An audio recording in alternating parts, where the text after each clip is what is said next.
Chapter 21. In his fevered dreams, the young mouse wandered through dark caverns. Somewhere, a voice was calling out to him. Matthias! Matthias! It sounded vaguely familiar, but he had other things to do than identify the voice. He must find the sword. In the Stygian gloom, he saw the late rose. It was bathed in a pale blue light. What was it doing here in this dark netherworld? Matthias saw that all the tiny thorns on the rose stems resembled small swords. He felt he should speak to the rose. Please tell me, late rose, where will I find the sword? The topmost rose quivered. He watched it blossom before his eyes.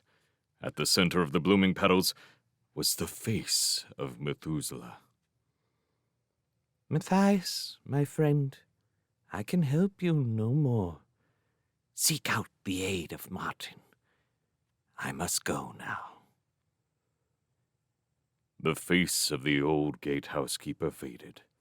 Slowly, his feet hardly touching the floor, Matthias traveled a long corridor. At its end were two figures. He halted by the first figure, unable to distinguish who it was, but feeling an aura of friendly kinship emanating from it. Matthias looked to the second figure. Here was something he had never before encountered. It had neither arms nor legs. With a hissing sound, the spectral thing opened wide its mouth. Inside, there were two sharp fangs and a flickering tongue which quivered and turned into a sword.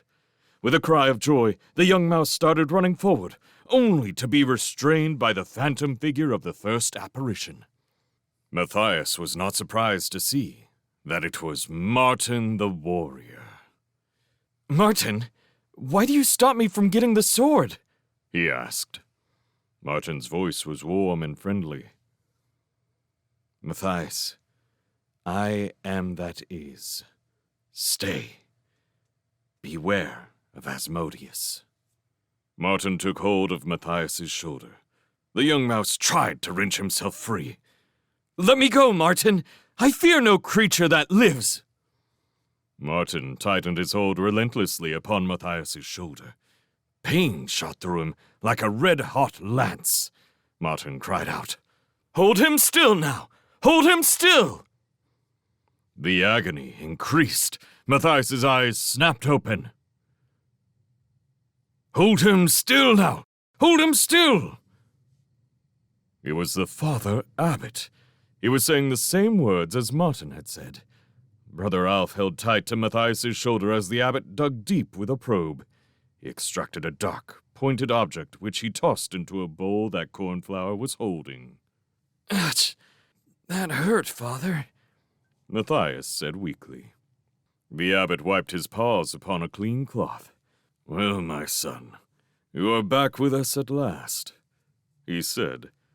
That must have hurt. There was half a sparrow's beak lodged in your shoulder. Matthias blinked and looked about. Hello, Cornflower. You see? I got back in one piece. Oh, hello, Brother Alf. Say, is that Basil in the next bed? Hush now, Matthias, and lie still. Cornflower chided him. You're lucky to be alive. It was touch and go right through the night. Abbot Mortimer pointed at the first rays of sun streaming in through the window. Yes, but you are back now. And see, you've brought with you a magnificent June summer morning.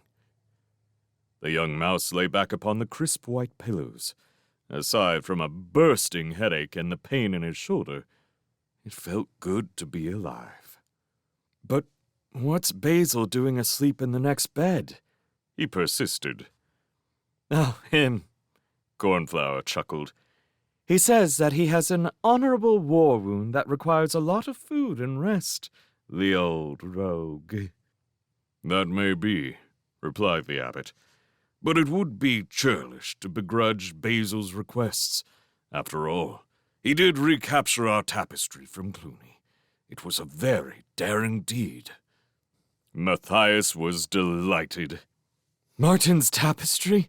Back here at the Abbey? How marvelous! I'll bet old Methuselah is over the moon to have it back once more. There was a moment's silence. The abbot turned to Brother Alf and Cornflower. Please, would you leave us alone for now? I have something to tell Matthias. You may visit him tomorrow. He still needs a lot of rest. The two mice nodded understandingly and left.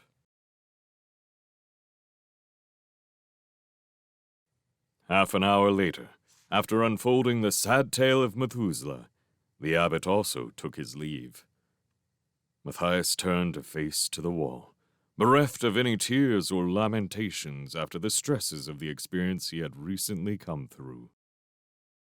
The death of his old and valued friend left a feeling like a large leaden lump inside his chest. He curled up and tried to hide within himself. How long he lay there, racked by grief and misery, he had no way of knowing. But one morning, Basil Staghair awakened and called across. "What-ho!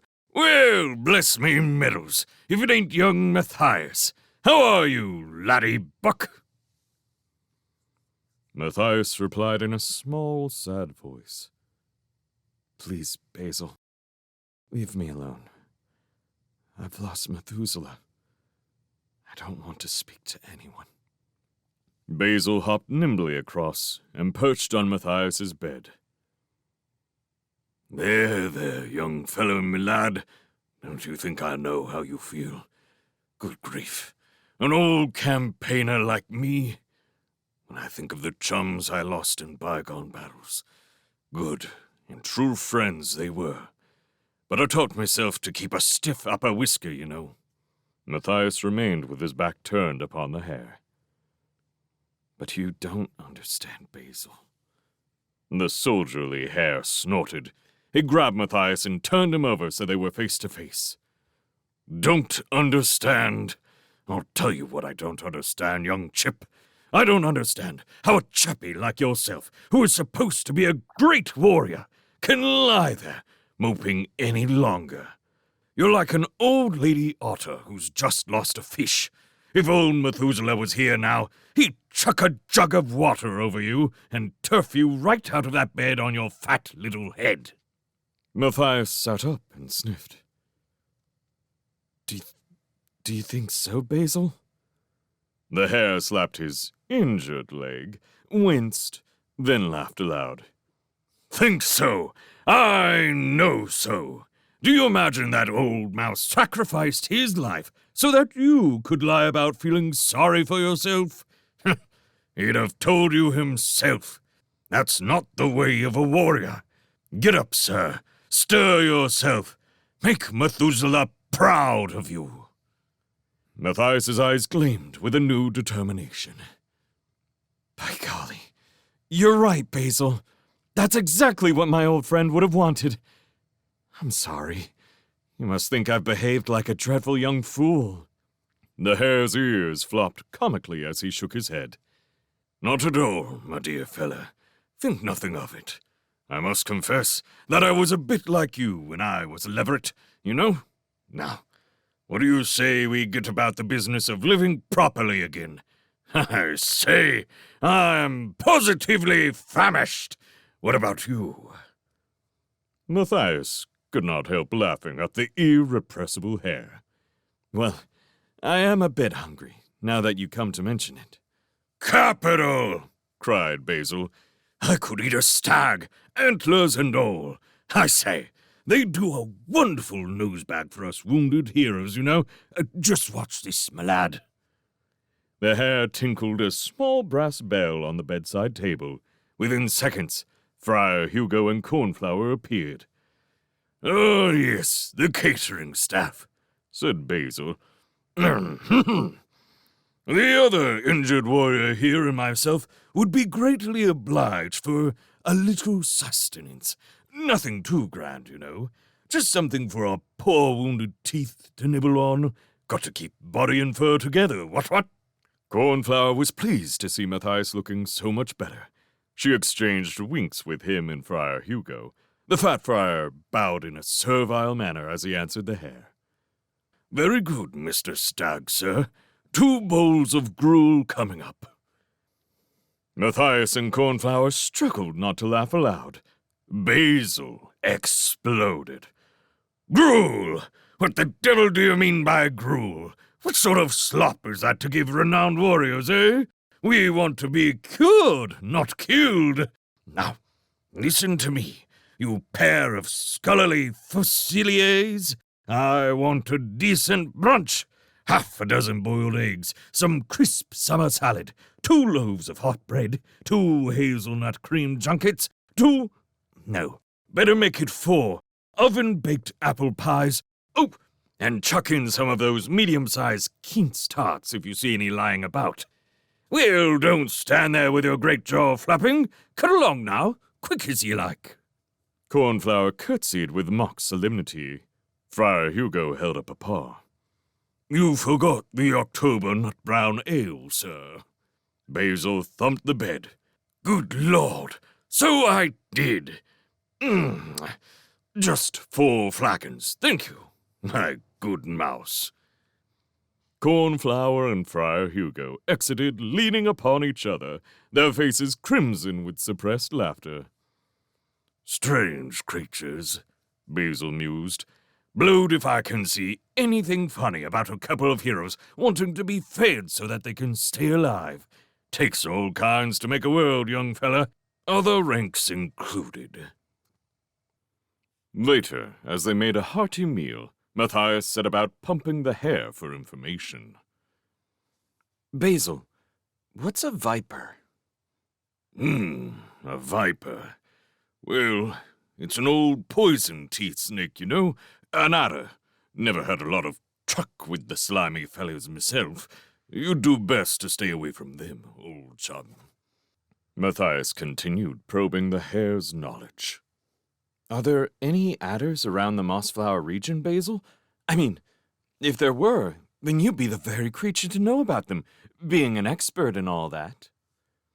Basil puffed out his narrow chest as he absent-mindedly ate one of Matthias's quince tarts. Adders in Mossflower. Now, let me see. No, I don't suppose there are nowadays. There was talks of one a long time back, but I shouldn't think he's around any more. Filthy reptiles, adders. Nothing like stags, you know. Now, what the devil was the adder chap's name? No, I couldn't remember it for the life of me. Could it be Asmodeus?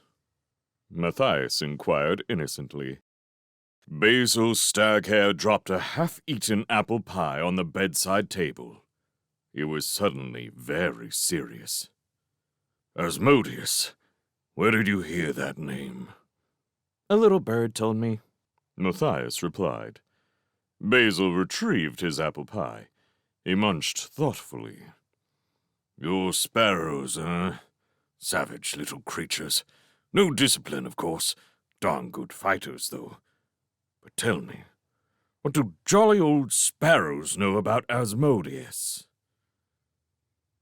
It all has to do with Martin's sword, Matthias explained. You see, one of their kings stole the sword from the north point of the vein on the abbey roof. That was many years ago. From there, the sword has been passed down through sparrow kings until it came into the claws of the late King Bull Sparrow. Not the silly ass who managed to get himself drowned yesterday, said Basil, through a mouthful of hazelnut junket. The same one, Matthias replied. But to cut a long story short, the adder stole the sword from him. That's why I want to know about Asmodeus, you see. Play with fire. You'll get yourself burned, warned the hare. Matthias knew Basil could be manipulated. He was insistent. Oh, please, Basil. You must tell me all you know. It was Methuselah's life work trying to find that sword. I must continue, for his sake. The hare gnawed thoughtfully on some bread and salad. Well, if you put it that way, young fella, Anything I can do to help, I will. You'll need a good guide. Matthias interrupted. I must find the sword by myself, Basil. Just tell me all you know about the adder called Asmodeus. The hare lay back on his bed. He took a long draught of October ale before answering. Quite frankly, old chap, I know nothing about the bally snake. I thought the bladder had died years ago. Matthias groaned aloud, but Basil cut him short. Mind you, having said that, I think I have a pretty fair idea who will know. Listen, if you strike out northeast across Mossflower Wood, you'll find a deserted farmhouse beyond the far edge. Now, the chap you want to see is a whopping, great snowy owl that patrols between the fringes of the wood and the old sandstone quarry. His name is Captain Snow. Bear in mind, though, he'll eat you on sight if he gets the chance. Military bird, but he's a real bounder. Then how do I get to talk to him? Asked Matthias abruptly. Temper, temper, my lad. Basil chuckled. Reaching down to his bedside locker, he dug out his dress tunic. It was covered in medals and decorations from 100 campaigns. The hare selected a medal. Detaching it from the jacket, he tossed it across to Matthias. Here, catch. That's a medal, don't you know? Captain Snow gave it to me for saving his life.